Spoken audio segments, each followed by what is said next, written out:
The sound of steel on stone split the silence of the royal palace. Torches flared, shadows twisted, and a boy's breath caught in his chest as the doors to his chamber were smashed open. He was not dreaming, though God knows he wished he was.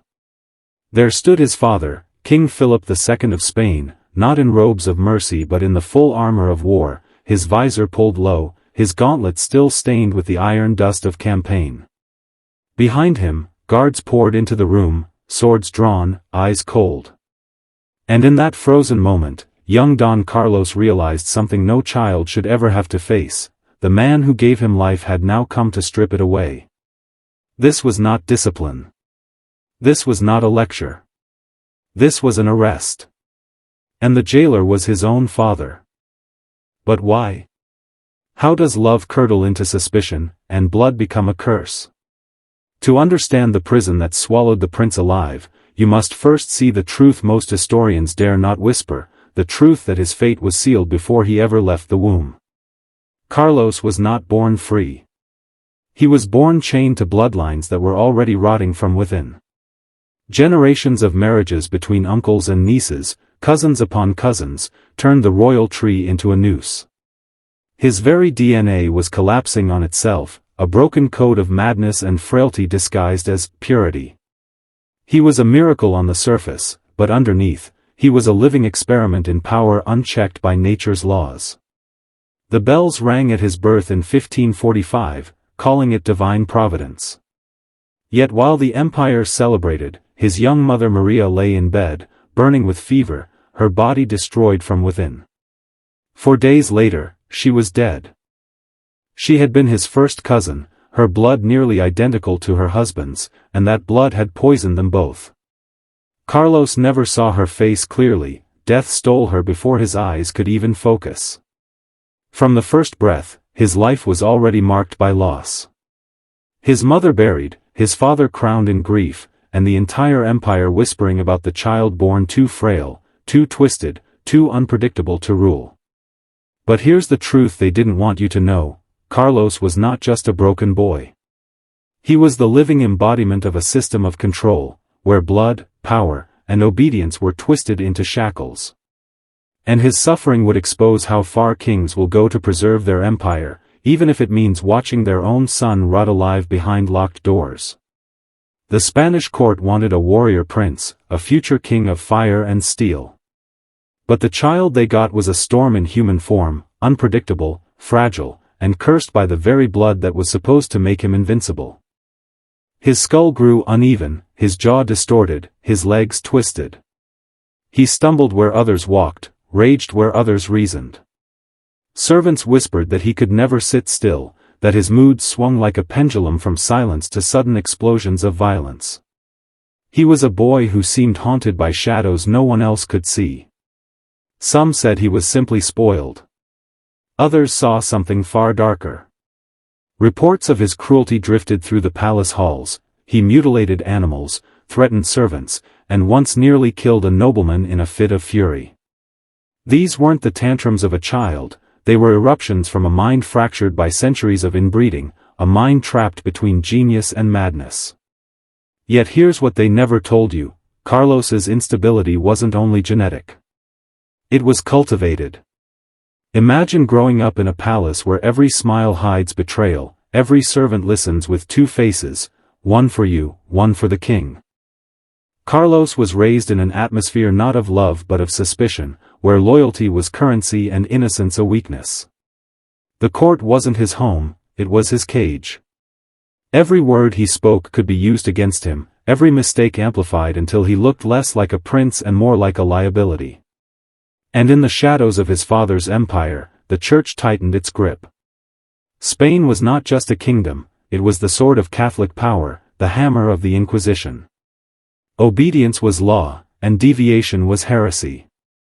If Carlos failed, it was not only a dynastic risk, it was a spiritual one. To them, the boy wasn't just unstable, he was dangerous. A weak king could invite chaos, rebellion, even divine punishment upon the empire. So, piece by piece, his father began to turn suspicion into strategy. Every strange action Carlos committed, every reckless word, became evidence that the boy was not fit to rule. The palace became a theater of surveillance, where even the air felt heavy with judgment. And Carlos? He became the perfect scapegoat, the living symbol of a dynasty rotting under its own weight. Remember this: power doesn't always destroy its enemies. Sometimes, it devours its heirs. And in Spain, the greatest empire of its age, a father was beginning to see his son not as his blood, but as his threat. The night of betrayal came without warning, yet it had been written long before. Carlos lay restless in his chamber, unaware that the very air was about to change forever. The sound of iron boots approached, echoing like a funeral march through the palace corridors. The door burst open, splintering under the force of steel. His father stood there, King Philip II, conqueror of worlds, ruler of half the known earth. But in that moment, he was not a father. He was executioner in waiting. Carlos, disheveled from sleep, rose in confusion. His mouth opened, but no words could escape. Behind Philip, soldiers streamed in, faces unreadable, blades gleaming in torchlight. The boy prince's heart hammered as realization struck: this was no reprimand. This was arrest. His father's eyes, cold and unyielding behind his visor, stripped the last illusion of love from the room. Think of that moment. The man who gave him life, the man who should have been his shield, now came armored as though storming an enemy citadel. And in that instant, the bond of blood snapped. Carlos's screams were smothered by iron hands, his resistance meaningless against trained soldiers. Chains clamped around wrists that were meant to hold scepters. Philip's decree was absolute: his son, the heir to Spain, would be confined, stripped of freedom, stripped of dignity, silenced in the shadows of his own palace. No trial, no defense, just cold steel and sealed doors. The courtiers whispered of treason. They said Carlos had plotted against his father, dreamed of escape to join Spain's enemies, perhaps even whispered with heretics.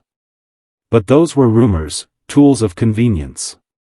The deeper truth was far simpler, and far more sinister. Carlos was an heir the crown could not control. His instability, his wild temper, his refusal to bend, made him unpredictable. And in the machinery of empire, unpredictability is the one sin that cannot be forgiven. From that night forward, he was not a prince but a prisoner. The grand chambers of the palace became his dungeon. Guards watched his every move, scribes recorded his every word, and his father, the most powerful man alive, became his warden. And as the iron doors closed behind him, Carlos realized the most brutal truth of all: sometimes betrayal doesn't come from enemies at the gates. Sometimes, it comes from the hand you once reached for in trust. The cell was no dungeon of stone and rats. No, Carlos's prison was far more cruel: it was gilded. Heavy drapes still hung from the windows, golden ornaments still decorated the chamber walls, but the doors were barred, the guards never blinked, and freedom was gone. The cruelty lay in the illusion: a royal room turned coffin, a prince surrounded by splendor as his body began to rot within it. At first, he raged. He hurled furniture, screamed obscenities, shattered mirrors until his fists bled. But the walls did not move. The guards did not answer. His voice echoed back to him, hollow, like a madman shouting into a grave. Then came the silence, an oppressive, suffocating silence broken only by the sound of his uneven breathing. The boy who was born frail began to collapse under confinement. His body, already twisted by generations of inbreeding, now weakened further. His appetite vanished. He refused food for days, then gorged himself until he vomited. His sleep fractured into restless hours of sweating, hallucinations, and screams that froze even the hardened guards outside his door. He scratched at his skin until it bled, tore at his hair, paced until his legs trembled. Slowly, he began to rot, alive, awake, imprisoned not only by stone but by his own failing flesh. And the worst torture? He knew his father was watching. Reports of his madness were carried directly to Philip, each episode recorded, each breakdown catalogued.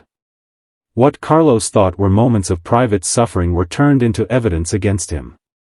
He wasn't just losing his body, he was losing his identity, piece by piece, twisted into the official narrative of a mad prince unfit to rule. Understand this: imprisonment is not merely the locking of doors. It is the breaking of will. When food is withheld, when sleep is poisoned, when every word is turned against you, your mind collapses faster than your body. Carlos was not simply confined, he was dismantled, engineered into a warning. A prince transformed into a ghost while still breathing. And yet, even in his collapse, whispers grew. Some said he plotted escape. Some swore he begged for poison to end it all. Others whispered darker tales, that Philip himself intended for the boy to wither in silence, his death hidden behind palace walls, so that Spain would never see what power does to its own blood. Kings do not act in isolation. Behind Philip's visor stood forces older and darker than one man's will. You see, the imprisonment of Carlos was not merely the whim of a cold father. It was the outcome of a system, an empire built on control, surveillance, and fear. Spain in the 16th century was not just a kingdom, it was the beating heart of Catholic dominance. The Church watched every throne, every heir, ensuring loyalty at any cost. To rule Spain was to rule in God's name, and to falter was not just treason, it was heresy. Carlos's instability, his violent outbursts, his reckless defiance threatened more than Philip's reign. They threatened the illusion of divine order. If the people saw their future king as broken, violent, or insane, what would they believe of God's plan? If the empire's heir was unfit, then was the empire itself cursed? These questions had to be silenced before they were ever spoken.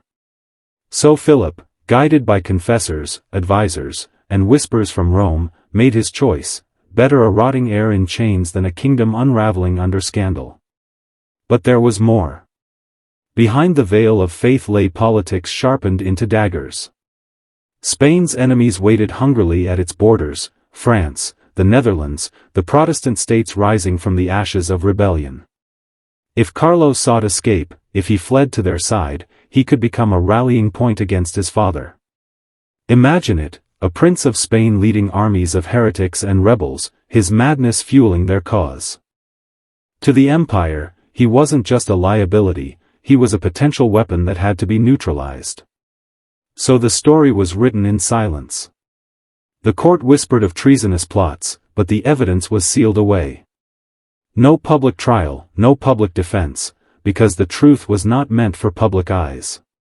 Carlos was not condemned in a court of law, but in a court of perception.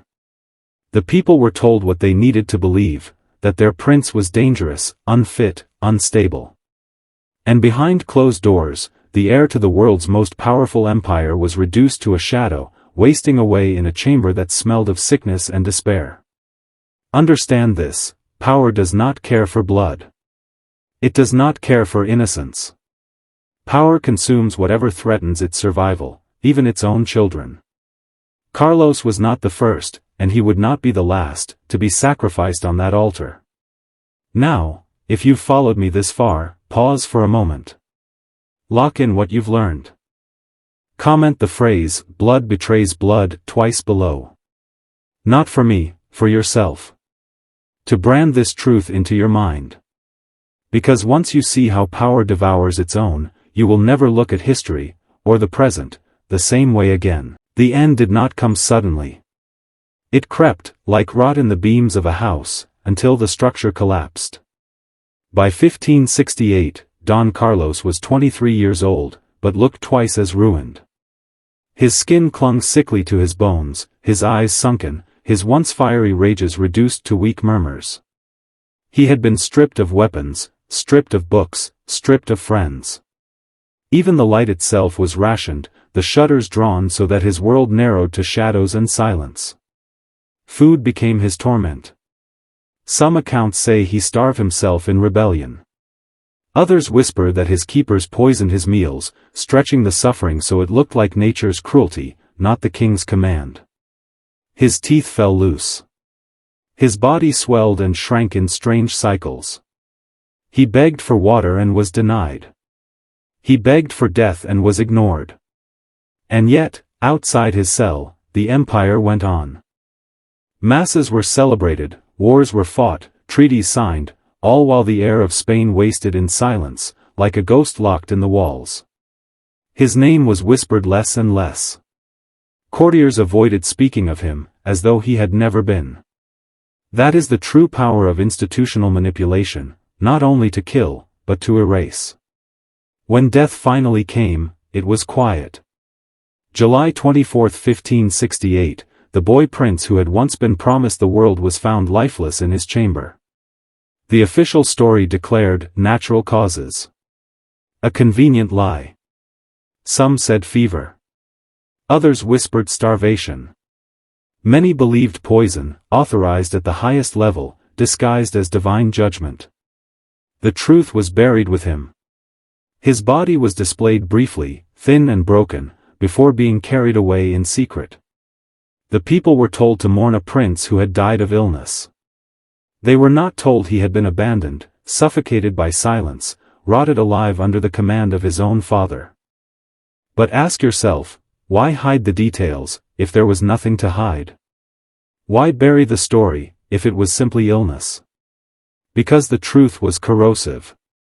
It revealed the empire's hypocrisy. The Catholic defender of faith had sacrificed his own son like a heretic. The greatest king of Christendom had become a warden, a poisoner, an eraser of his own bloodline. And Carlos?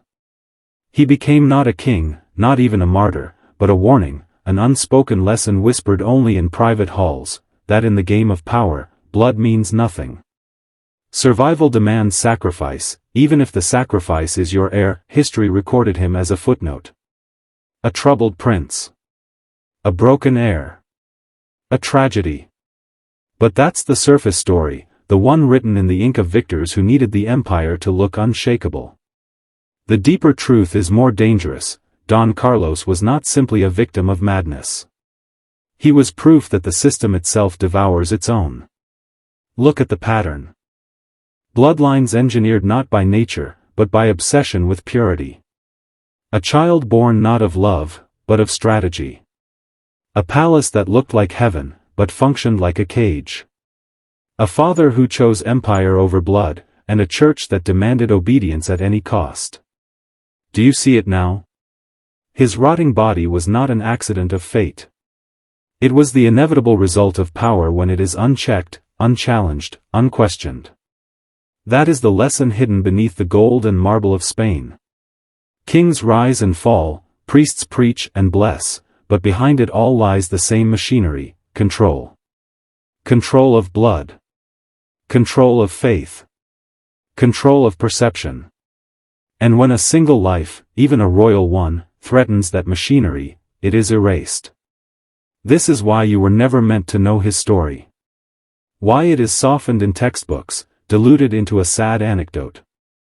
Because if you saw it clearly, you would begin to question everything else they told you. How many heirs, how many voices, how many entire bloodlines were silenced because they did not fit the script? How much of what we call history is simply the clean mask placed over unspeakable truths? Understand this: Don Carlos was not the last prince to rot in silence. Different names, different palaces, different centuries, but the same principle endures. Institutions protect themselves first. Families, nations, empires, all will sacrifice their own to survive. And if they would do this to their blood, what do you think they would do to you? This is why I tell you these forbidden stories. Because once you see the machinery, you can no longer be its pawn. You stand apart. You begin to choose for yourself. Remember the phrase I gave you earlier. Write "blood betrays blood" twice in the comments. Not as a gesture to me, but as a declaration to yourself. To mark the moment you stopped believing the surface story and began seeing the hidden truth. The boy prince rotted in silence so you could awaken in sound. Do not waste that chance.